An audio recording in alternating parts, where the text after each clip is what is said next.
Demystifying Kant's Critiques and Copernican Revolution. Immanuel Kant's three critiques: Critique of Pure Reason, 1781, Critique of Practical Reason, 1788, and Critique of the Power of Judgment, 1790 are foundational texts in modern Western philosophy, significantly impacting philosophical thought to this day, despite criticisms. Critique of Pure Reason addresses the question, what can we know? Kant explores the limits of human understanding and how our mind structures experience, introducing transcendental idealism, which posits that we can never know the world as it is but only as it appears to us through our mental frameworks. 1. Kant's categories of understanding.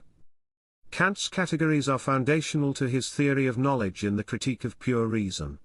They are a priori concepts that the mind uses to structure and interpret sensory experiences, asserting that knowledge is actively shaped by cognitive faculties rather than passively received. 2. What are the categories? Kant identified 12 categories of understanding that organize sensory input into coherent experiences, divided into 4 classes: quantity, unity, plurality, totality. Quality, reality, negation, limitation.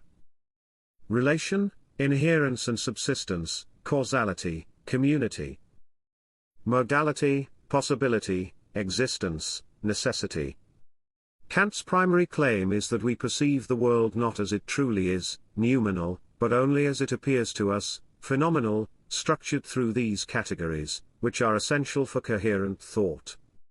3. Detailed explanation of the categories. Quantity. Unity, perceiving a single object, for example, one tree. Plurality, grouping multiple objects, for example, several trees. Totality, understanding a complete unit, for example, a forest. Quality. Reality, recognizing something as present, for example, feeling warmth. Negation, identifying absence, for example, coldness. Limitation, understanding boundaries, for example, warm water. Relation. Inherence and subsistence, objects with properties, for example, a blue chair. Causality, perceiving cause and effect, for example, one ball hitting another. Community, understanding interactions, for example, a conversation. Modality. Possibility, considering potential, for example, rain tomorrow.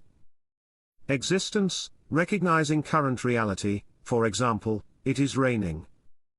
Necessity, acknowledging must-be cases, for example, gravity. 4.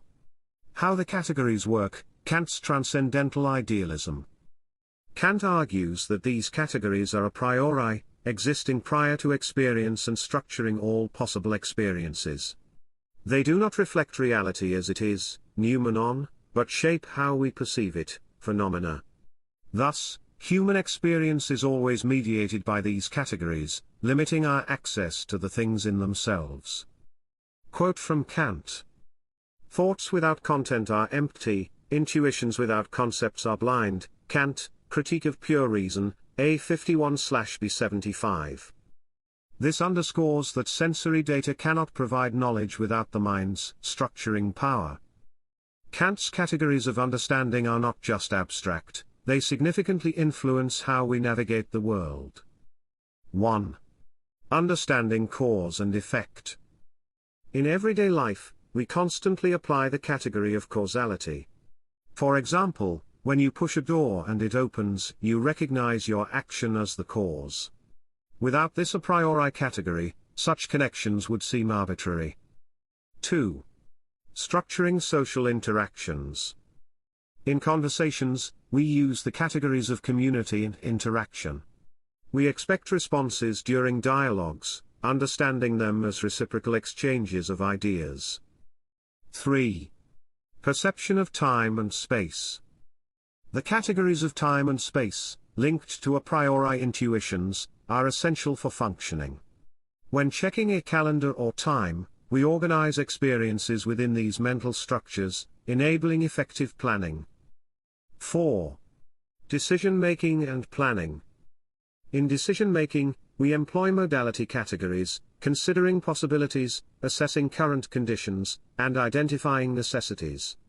For instance, preparing for a job interview involves predicting questions, evaluating knowledge, and determining requirements for success.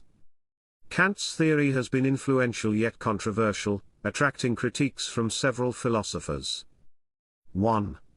Hegel's criticism, overcoming the categories.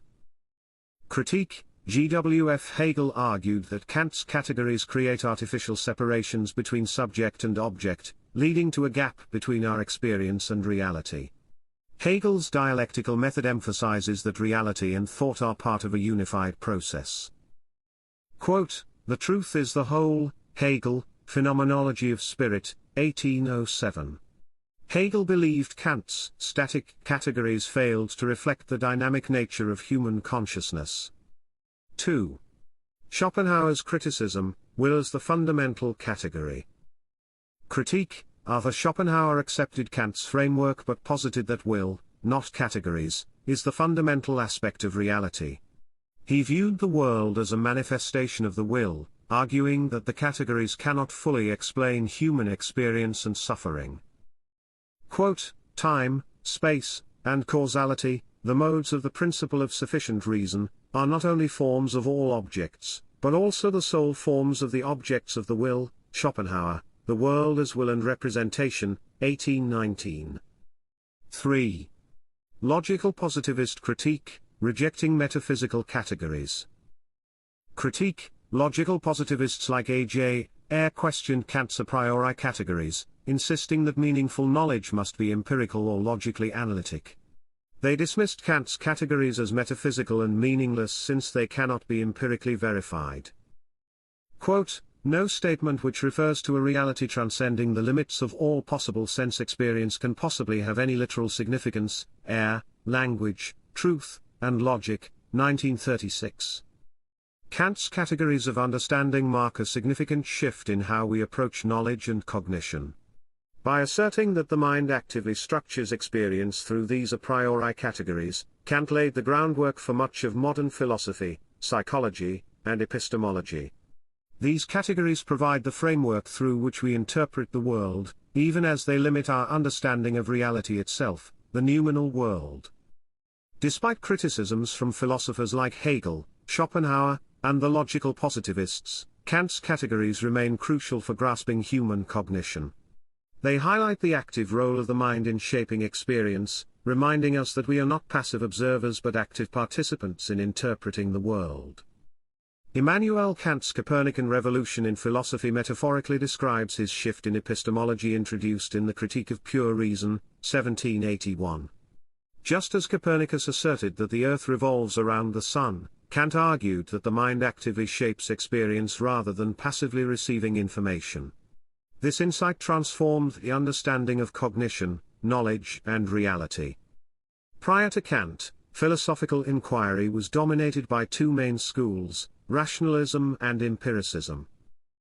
Rationalists, for example, Descartes, Leibniz, believed that reason and innate ideas are the foundation of knowledge. Empiricists, for example, Locke, Berkeley, Hume, argued that all knowledge arises from sensory experience, starting as a blank slate, tabula rasa. Kant's Copernican revolution emerged in response to the weaknesses in both approaches. He agreed with empiricists on the necessity of sensory input but aligned with rationalists on the importance of reason in interpreting that input. His key insight combined these views, asserting that the mind actively structures experience, analogous to Copernicus' heliocentric model. Kant's key insight: before Kant, philosophers believed knowledge depended on how the mind conforms to objects in the external world. Kant flipped this, arguing that the world conforms to the mind's structures, which impose certain a priori categories, for example, space, time, causality, on sensory input.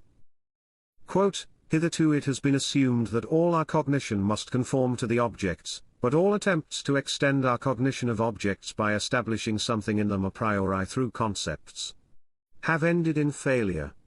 Hence let us try whether we may not have more success in metaphysics if we suppose that objects must conform to our cognition. Kant, 1781, Critique of Pure Reason, XV. This shift represents Kant's Copernican revolution in philosophy. Just as Copernicus transformed astronomy by repositioning the sun, Kant transformed philosophy by showing that the mind actively participates in structuring reality. Kant argued that the human mind actively organizes and structures data using a priori concepts rather than passively receiving information. These categories of understanding include space and time. Kant contends that space and time are not properties of the external world but lenses through which we perceive reality. They are a priori forms of intuition that help the mind organize sensory input. Causality. This a priori concept is imposed by the mind on experiences. We don't observe causality directly, instead, we understand events as causally related due to our mind's organization. Example, when observing one billiard ball hitting another, you don't merely see two balls. Your mind actively interprets this interaction by applying the concept of causality, perceiving the first ball as the cause of the second ball's movement. This relationship is an interpretation imposed by your mind's a priori structure. Kant's Copernican revolution has significant implications for our understanding of reality, knowledge, and perception. 1. The limits of human knowledge. Kant teaches us that human cognition is limited. We cannot know things as they are in themselves, the noumenal world, we can only know them as they appear to us, filtered through the mind's categories, the phenomenal world. Thus, all knowledge is subjective, not based on personal opinion but structured by the mind's inherent capacities. Everyday example, when you see a red apple, you might think red is a property of the apple. However, Kant argues that color results from how your mind processes light, not an inherent feature of the object.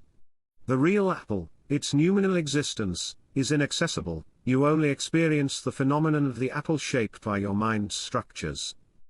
2. Scientific inquiry, and objectivity. Kant's philosophy underscores that science deals with phenomena, not noumena. Scientific knowledge pertains to the empirical world as it appears, structured by our cognitive faculties. This perspective remains relevant today, as we recognize that our understanding of the universe is mediated by tools and theories. Everyday example in science, in physics, subatomic particles like electrons are understood through mathematical models, but we never observe them in themselves. Our knowledge is mediated through instruments, and their behavior is interpreted using concepts like probability waves. Kant's insight urges caution in claiming to know the true nature of reality beyond these models. 3. Cognitive bias and human perception. Kant's revolution has practical applications in understanding cognitive biases.